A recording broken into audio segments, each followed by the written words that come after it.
Internal energy and heat के बारे में बात करते हैं। इंटरनल एनर्जी और हीट जो है दोनों किसके साथ एसोसिएटेड हैं? ये थर्मोडायनेमिक्स के साथ एसोसिएटेड हैं। यानी कि हीट और केमिस्ट्री को जब हम लिंक करते हैं तो इसको डिफरेंट कंडीशंस के साथ स्टडी करना थर्मोकेमिस्ट्री भी कहलाता है और साथ ही साथ इसको थर्मोडायनेमिक्स भी कहते हैं। जैसे किसी भी बीकर में ख़ास किस्म का रिएक्शन जो है वो हो रहा हो और उसमें से जो है वो कोई गैस इवॉल्व हुई है ऐसी कि इस बीकर को वो गर्म कर देती है, हीट अप कर देती है, तो इसका मतलब है उस रिएक्शन के साथ ये हीट जो है एसोसिएट थी। तो इसको हम क्या कहते हैं? ये थर्मोकेमिस्ट्री से लिंक है और थर्मोडायनेमिक्स से लिंक है। इंटरनल एनर्जी और हीट का बेसिकली इस वीडियो में हम देखना चाह रहे हैं। तो इंटरनल एनर्जी जो है उसमें दो तरह की एनर्जी आ जाती है। एक होती है जी काइनेटिक एनर्जी और एक होती है पोटेंशियल एनर्जी। पोटेंशियल एनर्जी क्या होती है? किसी पोजीशन की वजह से, खास किस्म की पोजीशन की वजह से जो एनर्जी होती है उसको पोटेंशियल एनर्जी कहते हैं। और इन केमिकल्स के अंदर बेसिकली अगर दो एटम्स मौजूद हैं और वो बॉन्डेड हैं एक दूसरे के साथ एक बॉन्ड के जरिए से, तो इन दोनों में क्या है? अट्रैक्शन है। तो अट्रैक्टिव फोर्स जो इनके दरमियान में खास पोजीशंस पे प्रेजेंट है उसको हम क्या कहते हैं? Potential energy. दूसरे टाइप की एनर्जी की अगर बात करें तो वो है काइनेटिक एनर्जी। काइनेटिक एनर्जी क्या है? मूवमेंट की एनर्जी।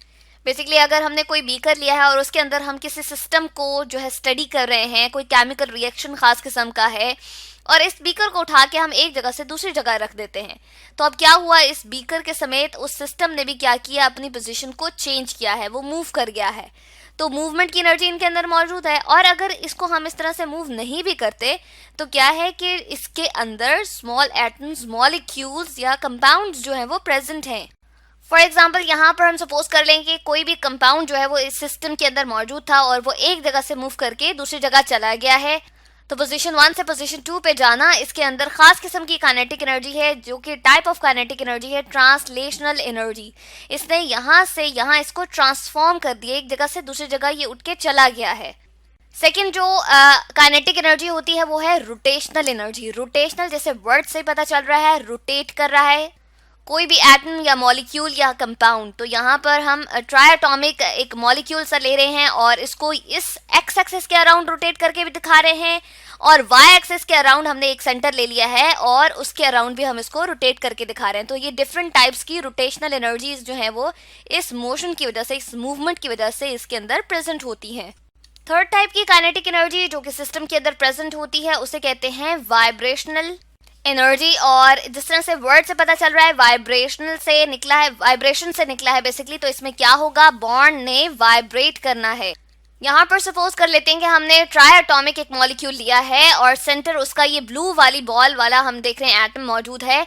तो बॉन्ड जो है वो क्या हो रहे हैं? वाइब्रेट हो रहे हैं, यानी कि टू एंड फ्रो मूव कर रहे हैं। इस तरफ से इस तरफ इनकी बॉन्ड लेंथ जो है वो बढ़ रही है। हम देख रहे हैं कि इनकी पोजीशंस जो है वो चेंज हो गई हैं, यानी कि सेंटर से ये इस तरफ को मूव कर गए और उसके बाद क्या करेंगे? इस वापस यहाँ वाली पोजीशन पे जाने के लिए ये पिंक वाली बॉल से जो हमने सपोज करके एटम्स ड्रॉ किए हुए हैं, बनाए हुए हैं, ये वापस अंदर की तरफ जब मूव करेंगे तो बॉन्ड लेंथ छोटी हो जाएगी और इस तरह से इस वाली पोजीशन से जब इसमें कन्वर्ट होगा तो अगेन ये सेंटर की तरफ मूव करेंगे। तो टू एंड फ्रो मोशन इस तरह से इनके बॉन्ड्स की होती चली जाती है, या एटम्स बेसिकली इस तरह से टू एंड फ्रो मूव करते रहते हैं। तो इस वजह से जो एनर्जी एसोसिएटेड होती है वो वाइब्रेशनल एनर्जी होती है।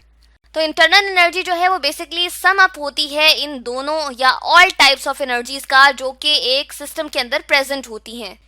हीट की हम बात करते हैं तो अगर कंसिडर करें दो सिस्टम जिसमें से एक का नाम हमने ए रखा है और दूसरा जो सिस्टम है वो है हमारे पास बी।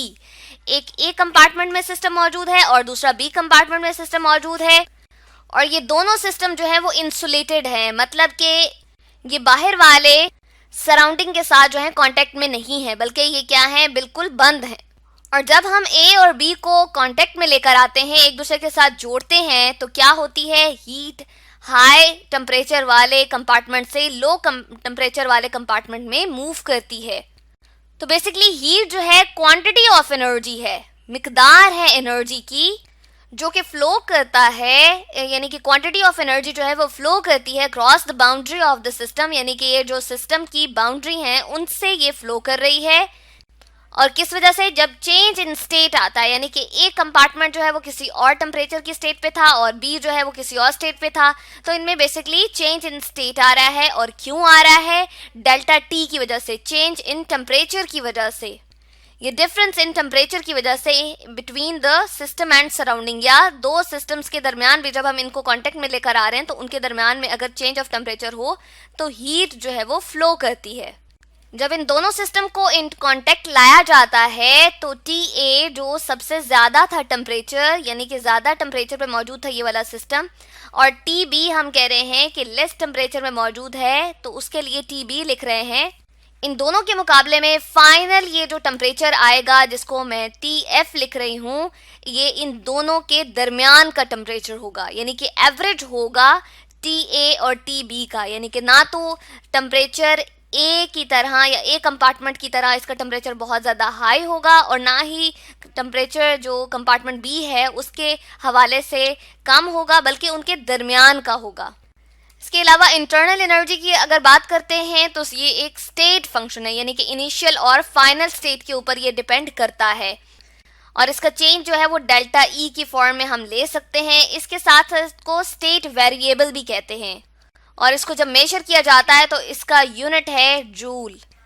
जबकि हीट के बारे में अगर बात की जाए तो ये पाथ डिपेंडेंट होता है, यानी कि स्टेप्स, डिफरेंट स्टेप्स को जोड़ के जो भी पाथ ये फॉलो कर रहा होता है उन सब का कॉम्बिनेशन बना के और फिर हीट को जो है वो डिटर्मिन किया जाता है। तो इसलिए ये पाथ फंक्शन है, ये स्टेट फंक्शन हीट जो है वो नहीं है। इसके साथ साथ इसको पाथ वेरिएबल कहते हैं, और इसको डेल्टा क्यू की फॉर्म में नहीं लिख सकते कभी भी, बल्कि ये पाथ वेरिएबल है, तो इसलिए कैपिटल क्यू और डबल लाइन इस तरह से जाहिर की जाती है और साथ में छोटा सा लिखा जाता है इस तरह से पाथ, और इसको जिस यूनिट के साथ मेजर किया जाता है वो भी है जूल। और हीट के बारे में ये भी कहा जाता है कि ये सिस्टम की प्रॉपर्टी नहीं है, heat is not property of system, और ना तो ये स्टेट फंक्शन है और ना ही स्टेट वेरिएबल है, बल्कि ये पाथ फंक्शन है और पाथ वेरिएबल है, पाथ के ऊपर डिपेंड करता है। इसके अलावा अगर E पॉजिटिव लिखा हुआ है तो इसका मतलब है कि फाइनल इंटरनल एनर्जी जो है वो ज़्यादा है इनिशियल इंटरनल एनर्जी के मुकाबले में, और अगर नेगेटिव E लिखा हुआ है तो इसका मतलब है इसके उल्ट होगा। इसका मतलब यह है कि इनिशियल इंटरनल एनर्जी ज़्यादा है और फाइनल इंटरनल एनर्जी सिस्टम की कम है। इसी तरह से अगर पॉजिटिव एच लिखा हुआ हो तो इसका मतलब है हीट जो है वो एब्जॉर्ब हुई है उस पर्टिकुलर सिस्टम के अंदर,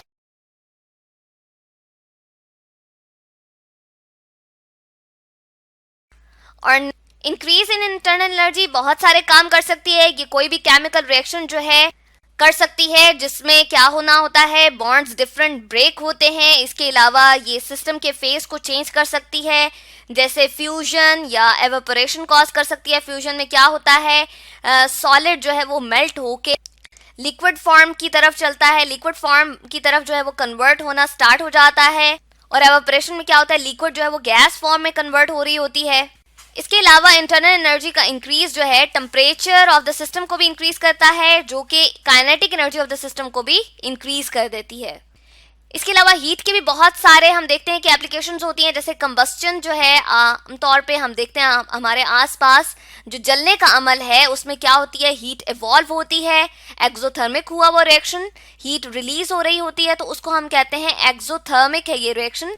और कुकिंग के दौरान जिस तरह से हम खाना पका रहे होते हैं, कुक कर रहे होते हैं कोई भी फूड, उसमें हीट जो है वो अंदर जाती है, एब्जॉर्ब होती है, तो वो खास किस्म के रिएक्शन जो है वो क्या होते हैं, एंडोथर्मिक। इसके अलावा भी केमिस्ट्री के अंदर बहुत सारे ऐसे रिएक्शन होते हैं जिसमें एक जो है पॉजिटिव या नेगेटिव फॉर्म में एग्जिस्ट कर रहा होता है। तो आज हमने स्टडी किया इंटरनल एनर्जी एंड हीट के बारे में।